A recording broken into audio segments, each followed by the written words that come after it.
Part 1. You will hear a man who runs a volunteer agency interviewing a woman called Grace who is applying to do volunteer work. First, you have some time to look at questions 1 to 5.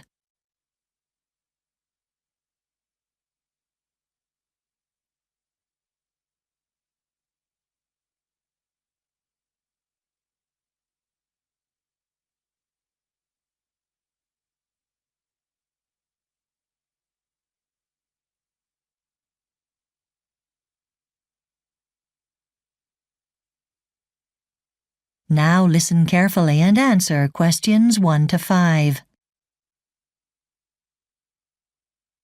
Hello, Grace. I'm William. Thanks for coming in for this interview. It's very important for us to meet our volunteers in person. I understand. It's no problem at all.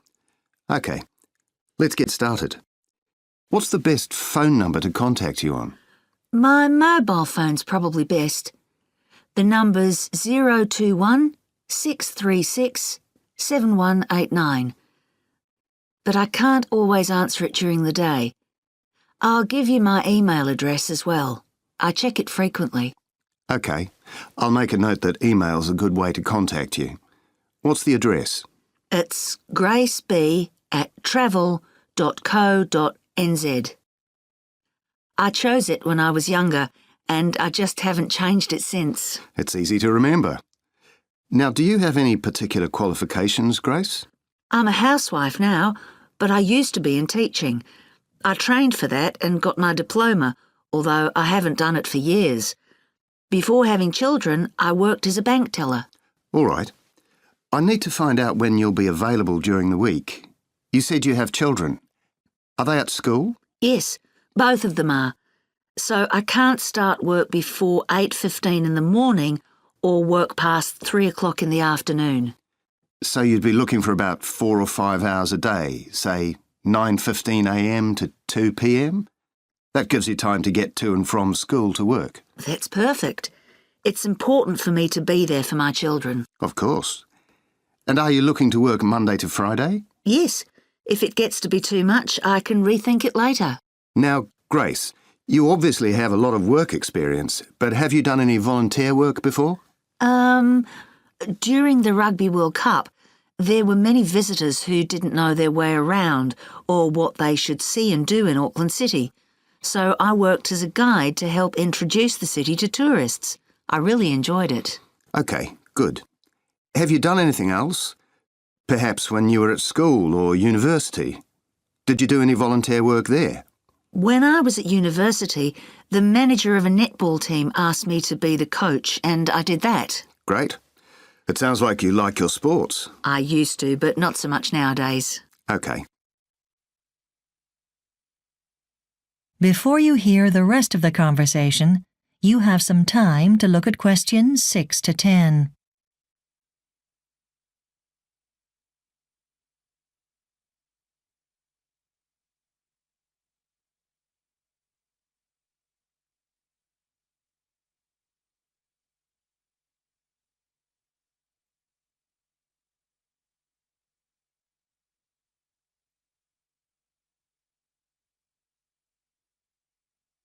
Now listen and answer questions 6 to 10. If not sports, do you have any other interests? Oh, yes. I love to get out in my garden, and I grow most of my own vegetables. I love flowers and flower arranging. But I don't suppose there's much volunteer work associated with those kinds of things. You'd be surprised. Any other hobbies? Like most people, I guess, I like music.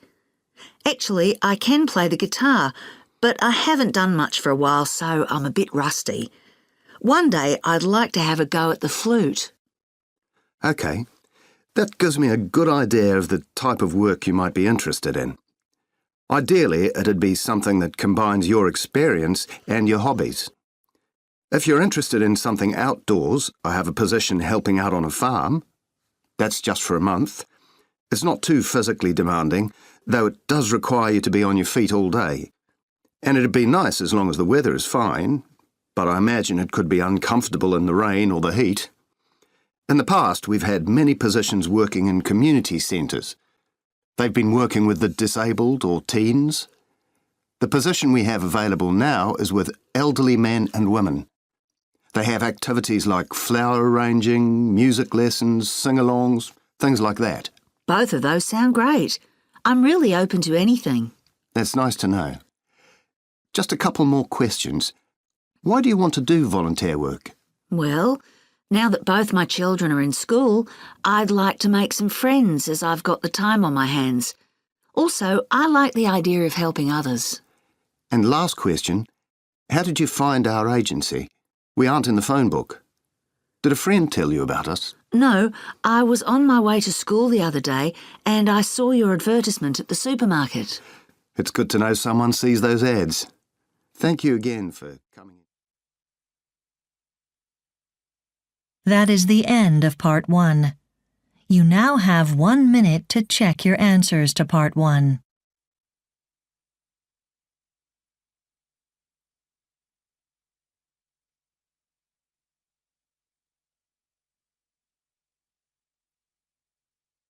Part 2.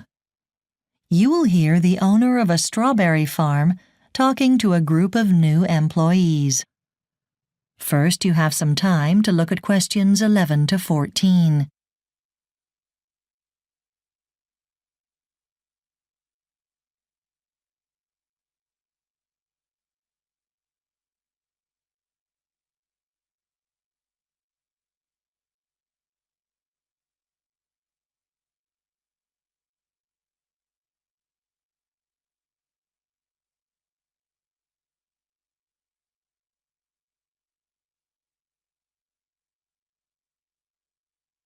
Now listen carefully and answer questions 11 to 14. Hello, my name's Peter Blakewell and I'm the owner of the strawberry farm. All of you are starting work here next week, so I thought it'd be helpful if I explained a bit about the farm and what you'll be doing. Well, the farm operates all year round, but summer is when we open to the public and people come here to pick their own strawberries as a family activity. It's also our busiest period, which is why we need you for the next few months. Well, first up, what do you need to bring for a long day? You'll be working outside a lot, so fill up your water bottles at home and have them with you at all times. You'll come in for lunch around 1 o'clock. We'll be putting sandwiches out for you. And there's also short morning and afternoon breaks. Gloves should be worn at all times. You'll find them in the packing shed. Just make sure they get returned, please. Now, if for some reason you can't come into work, there's a procedure to follow. There's no point phoning the office. By the time someone picks up your message, it'll be too late to find a replacement. You need to get hold of the duty manager. Phone and speak to him directly, and he'll let your team leader know you're going to be off. Before I forget, last year we had a problem with customers getting to the checkouts and not realising how much they have to pay per kilo for the strawberries. But we've got signs with price lists all round the farm this year, so that's been dealt with. One annoying thing is people taking baskets out of the shop and leaving them in the car park, or worse, taking them home. They're expensive to replace, so please keep an eye on them. If you're in the fields, no doubt you'll see people popping a couple of strawberries into their mouths, but we don't need to worry about this too much. I should mention the benefits of working here.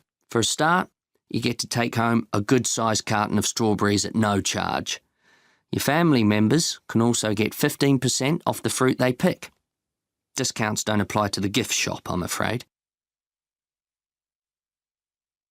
Before you hear the rest of the talk, you have some time to look at questions 15 to 20.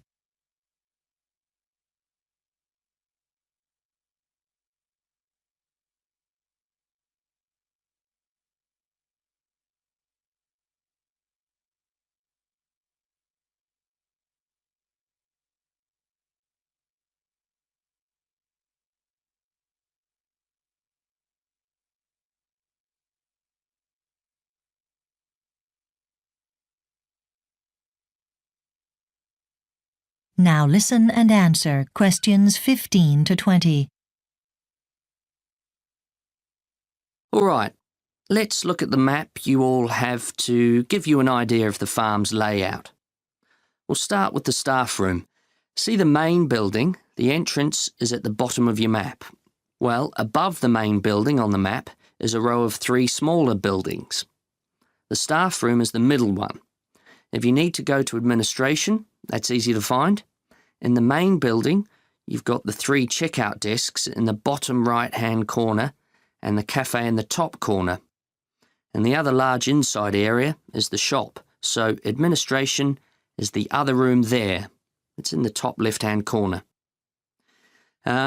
Some of you are working in the packing shed. You see where the main building is, and then at the top of the map, there are the round water tanks, 4 of them. The packing shed is the bigger of the 2 buildings directly below the tanks on your map. Not easy work, but at least you'll be in the shade. If you're driving to work, you'll need to know where the staff car park is. So that's to the left of the main building, the area nearest the bottom of the map. Park there and then either use the front entrance or that little door on the left of the main building. Right, let's talk about where the customers can and can't pick their own strawberries. They're not allowed to enter the commercial growing areas, and you can see Area 1 already marked on your map. That means there are 2 sections where customers are allowed to pick their own fruit. The section with strawberries that are ready to pick now, the ripe strawberries, that's the L-shaped section right at the top of the map on the left. The unripe strawberries will be ready in about 3 weeks. So that section, it's above Commercial Growing Area 1, and you can see it from the cafe. Okay, so does anyone have any questions about That is the end of Part 2.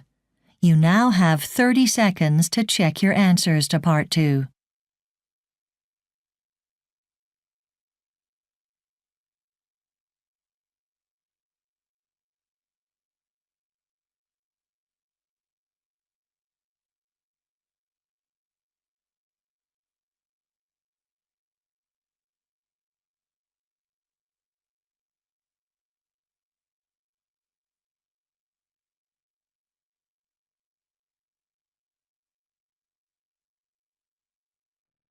Part 3. You will hear an engineering student called Kathy discussing a piece of work with her tutor. First, you have some time to look at questions 21 to 26.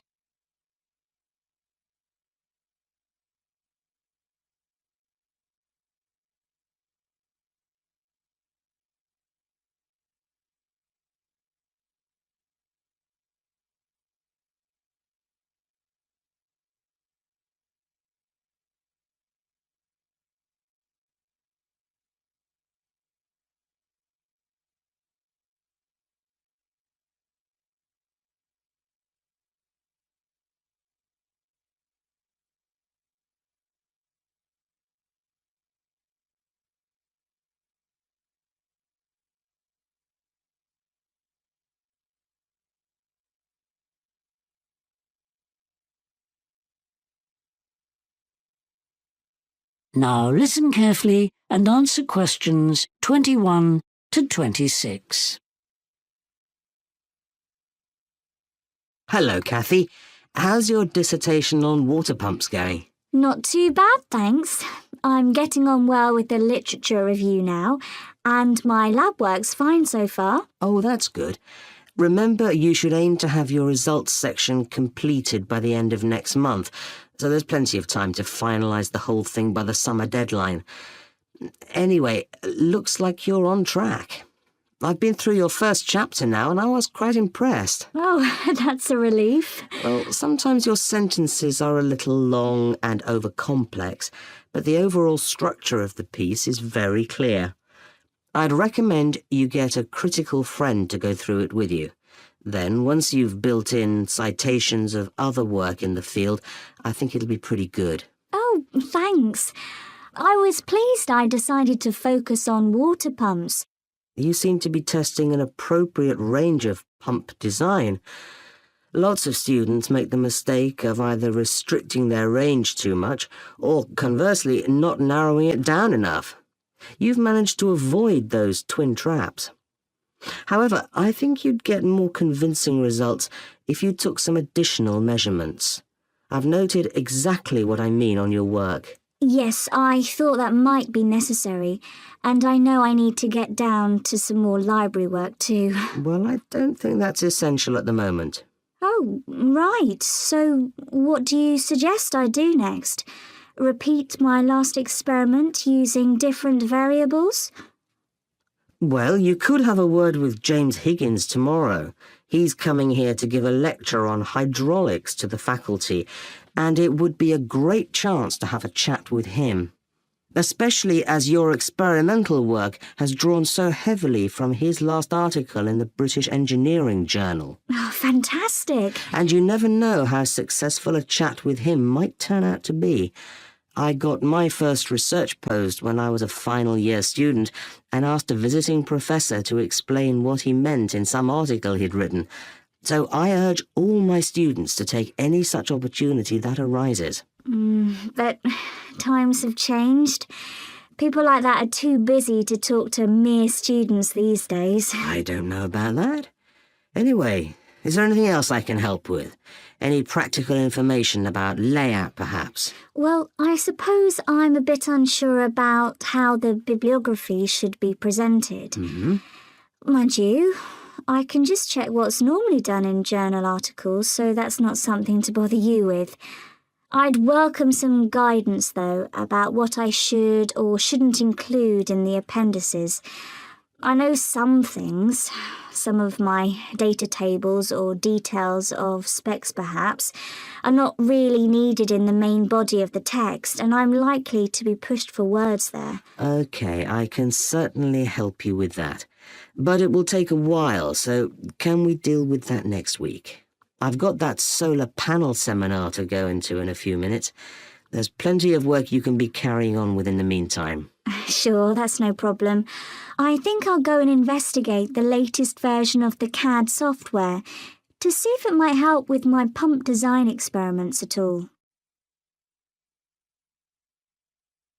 Before you hear the rest of the discussion, you have some time to look at questions 27 to 30.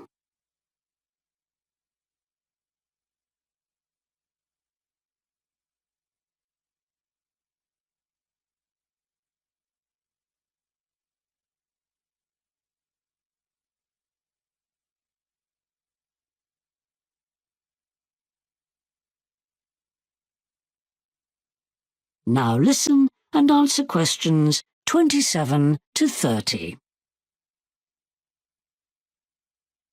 Before you go, though, I'd like quickly to run through what you should be doing over the next few months, not just for your dissertation, but also to help your chances of getting the research post you'd like. Is that okay with you? Yes, that would be really helpful. Well, you certainly need to become a member of the Mechanical Engineers Society. And then you'll be able to go along to their meetings. There you must make a point of making yourself known to various people like Professor Jones.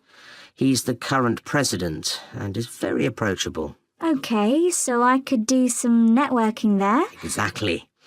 Also, I think you should try to set up some visits to industry. Go to a lot of different workplaces just to see how things are done. It's actually a very good way of making sure you're familiar with the cutting edge of what's going on. Textbooks, even academic articles, sometimes lag behind industry. That sounds really interesting. Also, I'd love the chance to do a bit of work abroad for a while. Well, that's actually the next thing I was going to recommend. I'm sure we could set up a month for you in either the States or Canada, and that would be a great way to find out how things are done elsewhere. That'd be good, thank you. And the last thing I was going to suggest was that you could go to the European Water Engineering Conference being held in Spain in May. I could even present my dissertation there. Yes. Oh, thank you so much. That's all really helpful. Good. So now if we... That is the end of part 3. You now have 30 seconds to check your answers to part 3.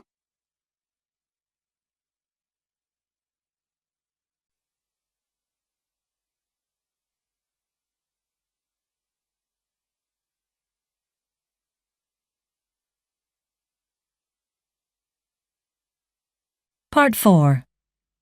You will hear part of a lecture about American salt marshes, which are areas of low land found near the sea.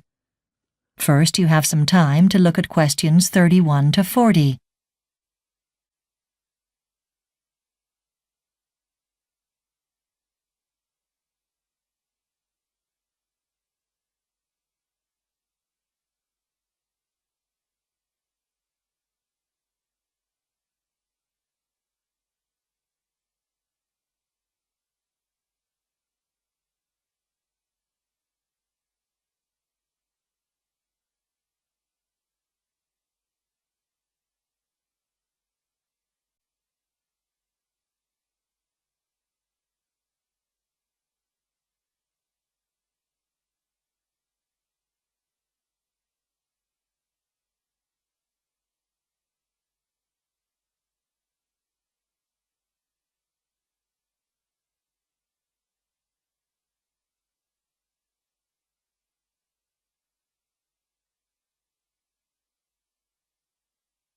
Now listen carefully and answer questions 31 to 40. Right. This morning I want to give you a brief introduction to a different kind of habitat, American salt marshes. And then we'll examine a particular inhabitant of the marsh, the horseshoe crab. Okay, so what are the defining features of a salt marsh to begin with? Well, salt marshes are found on the coast in various parts of the USA. They are really areas between land and water. Obviously, these are very wet areas, and the salinity, that's the amount of salt in the water, ranges from ocean strength to almost fresh. In other words, very low indeed. And the salt marshes are affected by daily changes in sea levels. The sea might wash in over them as frequently as twice a day, so the habitat is constantly changing. The amount of salt in the water rises and falls, as does the depth and warmth of the water. We'll be having a detailed look at the horseshoe crab in a moment, but marshes provide plentiful food for other creatures that feed there too, such as worms and shrimps. This food comes in the form of plants that thrive there. Interestingly enough, 200 years ago, the flow of water in marshland in the United States was controlled so that rice could be grown there. Little is grown there today, but 15% of coastal marshes are enclosed artificially in order to attract wild birds to the area, and we'll be examining those too.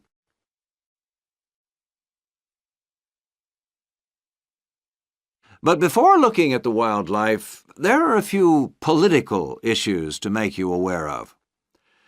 There are always controversial issues when humans decide to make changes to natural habitats. During the past 20 years, many objections have been voiced to the building of artificial earth walls, or dikes, to use the correct term, on salt marshes to control the natural flow of seawater. Since the walls restrict the movement of high volumes of water, this means that the natural habitat of local aquatic life is reduced. And because the water is shallower, the temperature of the water may rise significantly during periods of low rainfall. In addition, although the insects are very happy there, many people are unhappy with the dikes.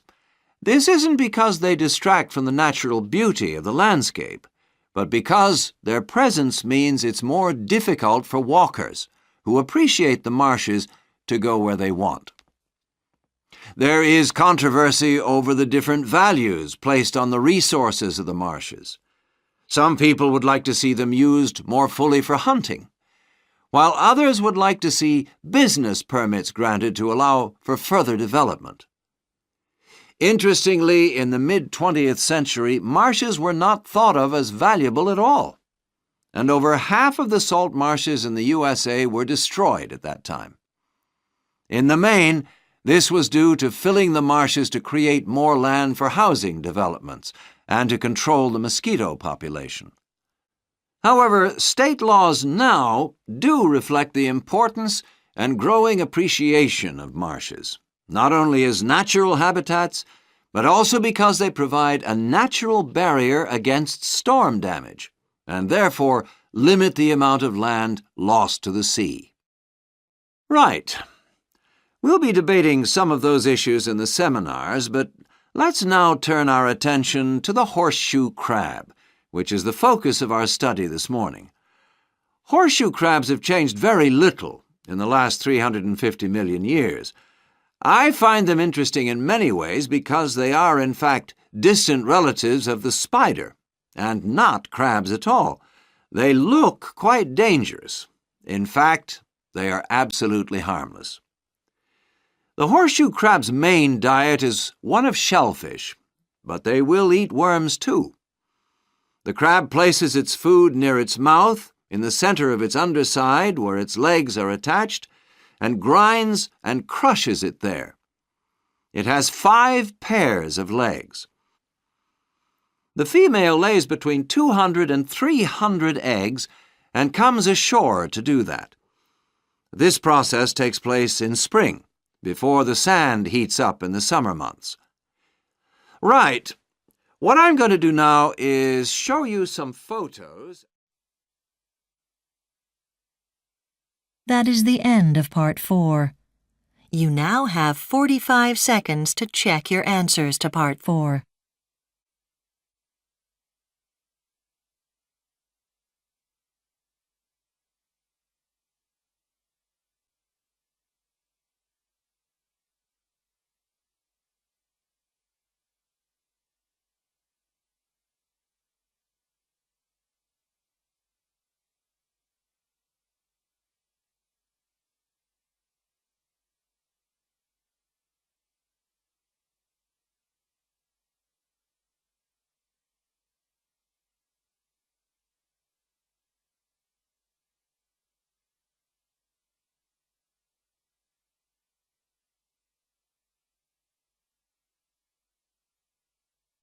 That is the end of the listening test.